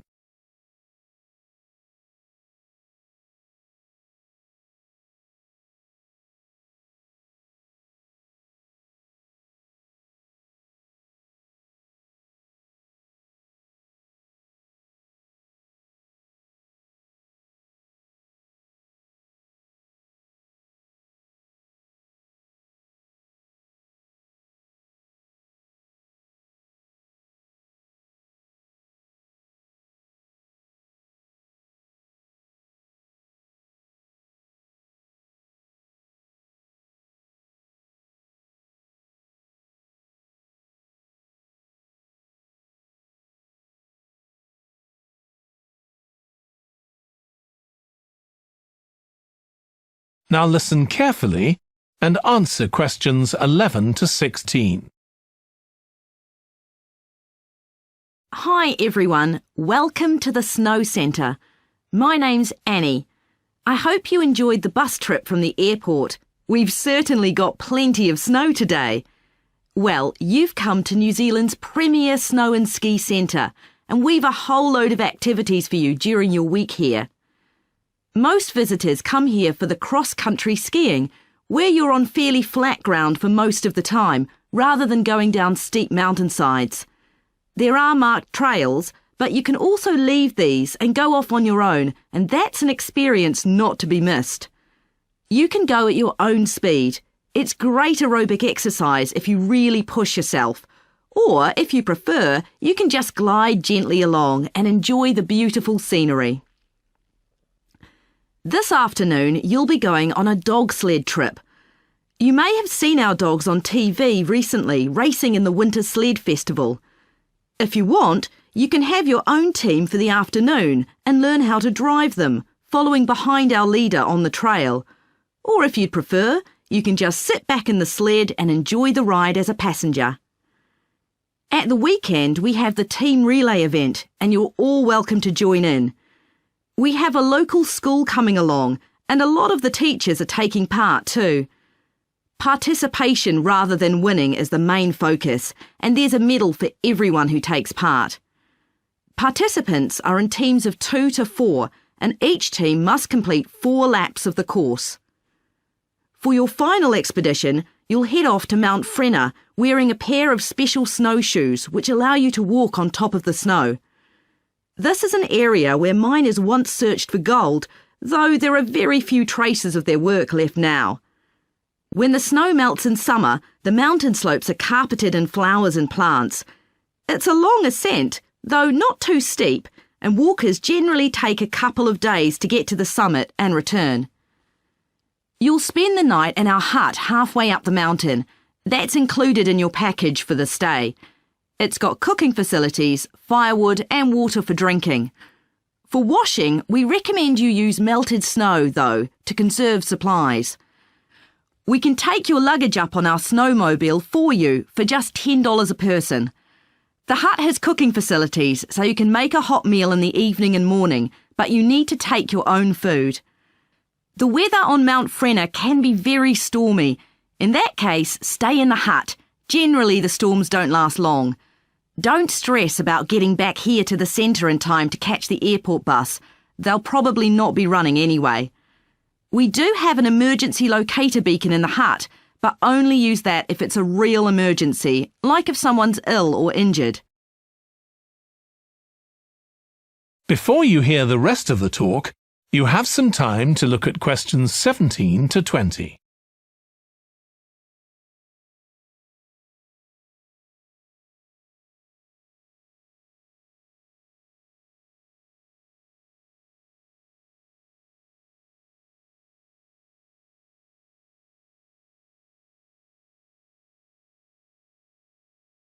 Now listen and answer questions 17 to 20. Now, let me tell you something about the different ski trails you can follow during your stay here. Highland Trail's directly accessible from where we are now. This trail's been designed to give first-timers an experience they'll enjoy regardless of their age or skill, but it's also ideal for experts to practice their technique. Then there's Pine Trail. If you're nervous about skiing, leave this one to the experts. You follow a steep valley looking right down on the river below. Scary! But if you've fully mastered the techniques needed for hills, it's great fun. Stony Trail's a good choice once you've got a general idea of the basics. There are 1 or 2 tricky sections, but nothing too challenging. There's a shelter halfway where you can sit and take a break and enjoy the afternoon sunshine. And finally, Losers Trail. This starts off following a gentle river valley, but the last part is quite exposed, so the snow conditions can be challenging. If it's snowing or windy, check with us before you set out to make sure the trail's open that day. Right, so now if you'd like to follow me, we'll get started. That is the end of section 2. You now have half a minute to check your answers.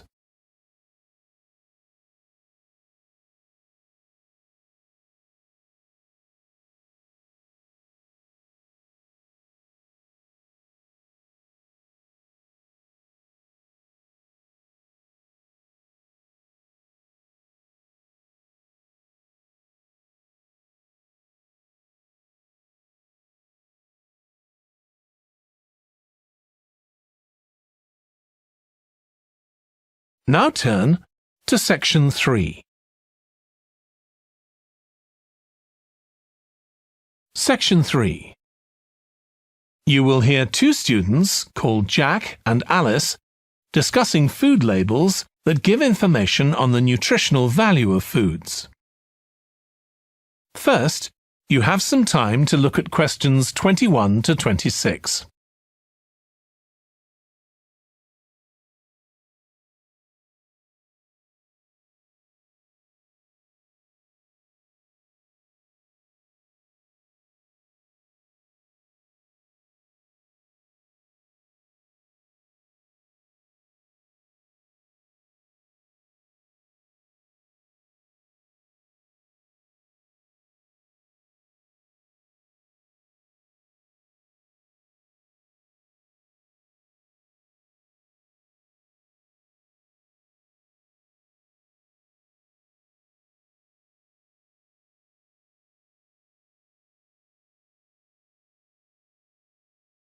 Now listen carefully and answer questions 21 to 26. I still got loads to do for our report on nutritional food labels. Me too. What did you learn from doing the project about your own shopping habits? Well, I've always had to check labels for traces of peanuts in everything I eat because of my allergy. But beyond that, I've never really been concerned enough to check how healthy a product is. This project has actually taught me to read the labels much more carefully. I tended to believe claims on packaging, like low in fat. But I now realise that the healthy yoghurt I've bought for years is full of sugar, and that it's actually quite high in calories. Ready meals are the worst. Comparing the labels on supermarket pizzas was a real eye-opener. Did you have any idea how many calories they contain? I was amazed. Yes, because unless you read the label really carefully, you wouldn't know that the nutritional values given are for half a pizza. When most people eat the whole pizza. Not exactly transparent, is it? Not at all. But I expect it won't stop you from buying pizza. Probably not, no. I thought comparing the different labelling systems used by food manufacturers was interesting. I think the kind of labelling system used makes a big difference. Which one did you prefer? I liked the traditional daily value system best, the one which tells you what proportion of your required daily intake of each ingredient the product contains. I'm not sure it's the easiest for people to use, but at least you get the full story. I like to know all the ingredients in a product, not just how much fat, salt and sugar they contain. But it's good supermarkets have been making an effort to provide reliable information for customers. Yes. There just needs to be more consistency between labelling systems used by different supermarkets, in terms of portion sizes, etc. The labels on the different brands of chicken flavour crisps were quite revealing too, weren't they? Yeah. I don't understand how they can get away with calling them chicken flavour when they only contain artificial additives. I know. I'd at least have expected them to contain a small percentage of real chicken. Absolutely. I think having nutritional food labelling has been a good idea, don't you? I think it will change people's behaviour and stop mothers, in particular, buying the wrong things. But didn't that study kind of prove the opposite? People didn't necessarily stop buying unhealthy products. They only said that might be the case. Those findings weren't that conclusive, and it was quite a small-scale study. I think more research has to be done. Yes, I think you're probably right. Before you hear the rest of the discussion, you have some time to look at questions 27 to 30.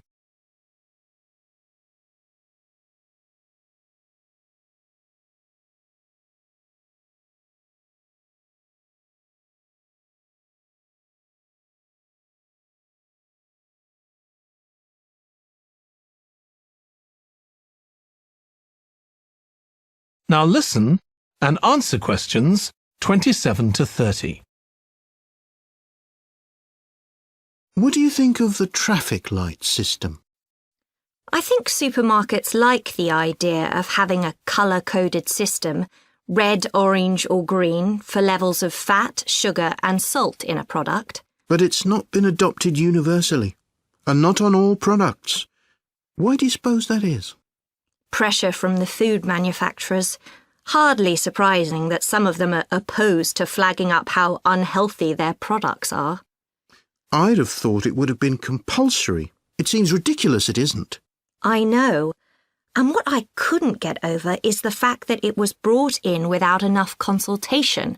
A lot of experts had deep reservations about it. That is a bit weird. I suppose there's an argument for doing the research now when consumers are familiar with this system. Yeah, maybe. The participants in the survey were quite positive about the traffic light system. But I don't think they targeted the right people. They should have focused on people with low literacy levels, because these labels are designed to be accessible to them. Yeah. But it's good to get feedback from all socio-economic groups, and there wasn't much variation in their responses. No. But if they hadn't interviewed participants face-to-face, they could have used a much bigger sample size. I wonder why they chose that method. Dunno. How were they selected? Did they volunteer or were they approached? I think they volunteered. The thing that wasn't stated was how often they bought packaged food. All we know is how frequently they used the supermarket. That is the end of section 3. You now have half a minute to check your answers.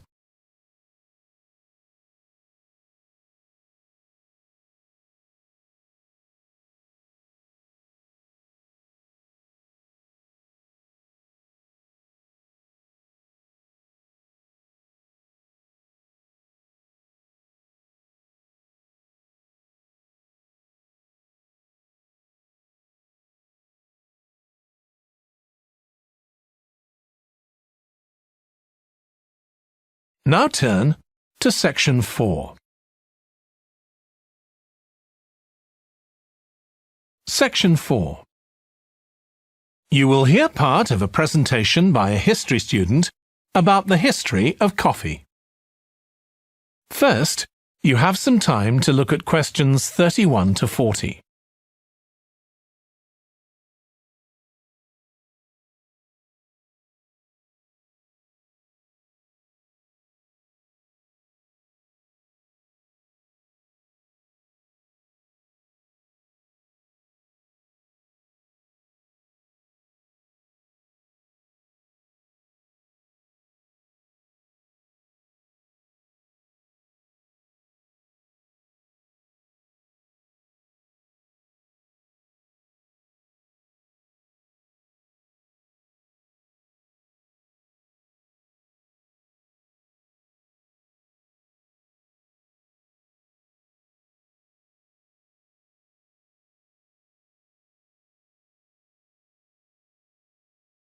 Now listen carefully and answer questions 31 to 40.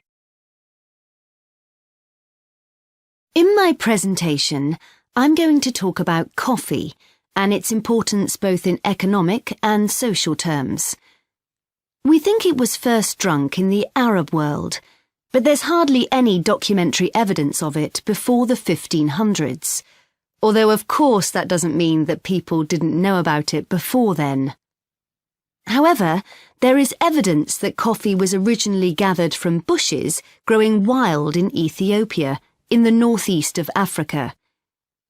In the early 16th century, it was being bought by traders, and gradually its use as a drink spread throughout the Middle East. It's also known that in 1522, in the Turkish city of Constantinople, which was the centre of the Ottoman Empire, the court physician approved its use as a medicine. By the mid-1500s, coffee bushes were being cultivated in the Yemen, and for the next 100 years, this region produced most of the coffee drunk in Africa and the Arab world. What's particularly interesting about coffee is its effect on social life. It was rarely drunk at home, but instead, people went to coffee houses to drink it. These people, usually men, would meet to drink coffee and chat about issues of the day. But at the time, this chance to share ideas and opinions was seen as something that was potentially dangerous. And in 1623, the ruler of Constantinople demanded the destruction of all the coffee houses in the city, although after his death, many new ones opened, and coffee consumption continued. In the 17th century, coffee drinking spread to Europe, and here too, coffee shops became places where ordinary people, nearly always men, could meet to exchange ideas. Because of this, some people said that these places performed a similar function to universities. The opportunity they provided for people to meet together outside their own homes and to discuss the topics of the day had an enormous impact on social life, and many social movements and political developments had their origins in coffeehouse discussions.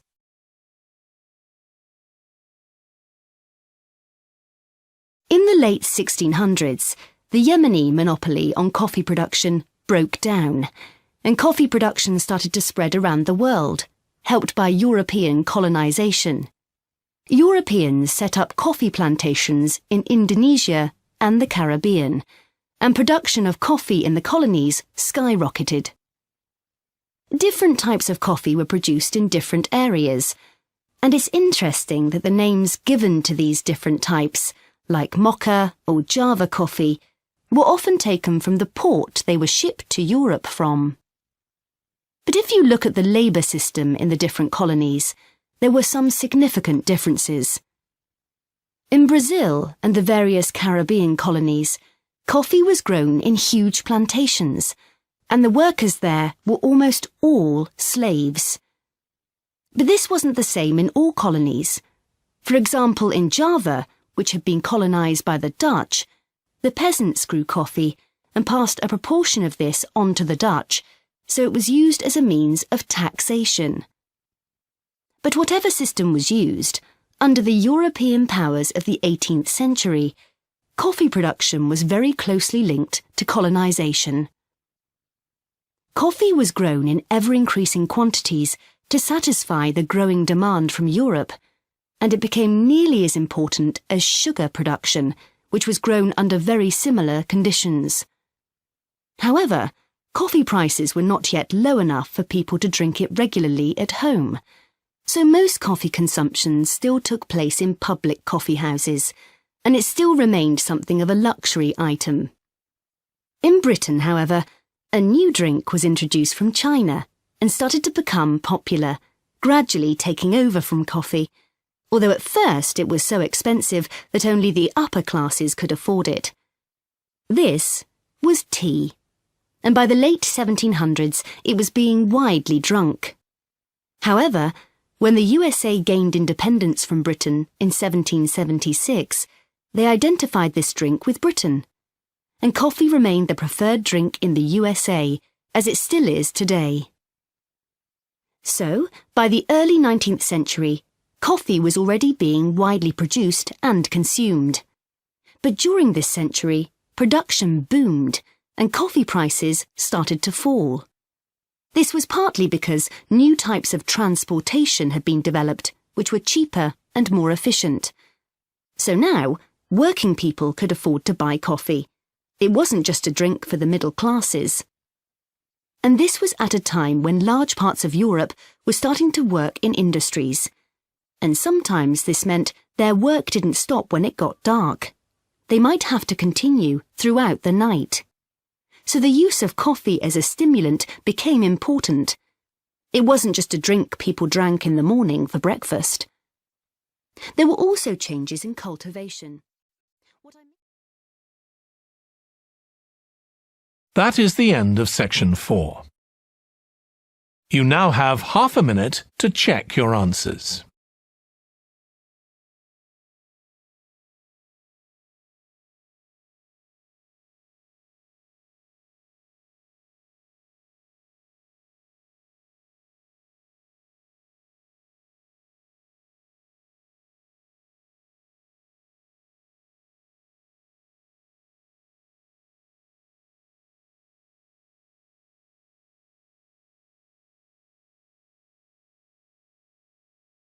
That is the end of the listening test.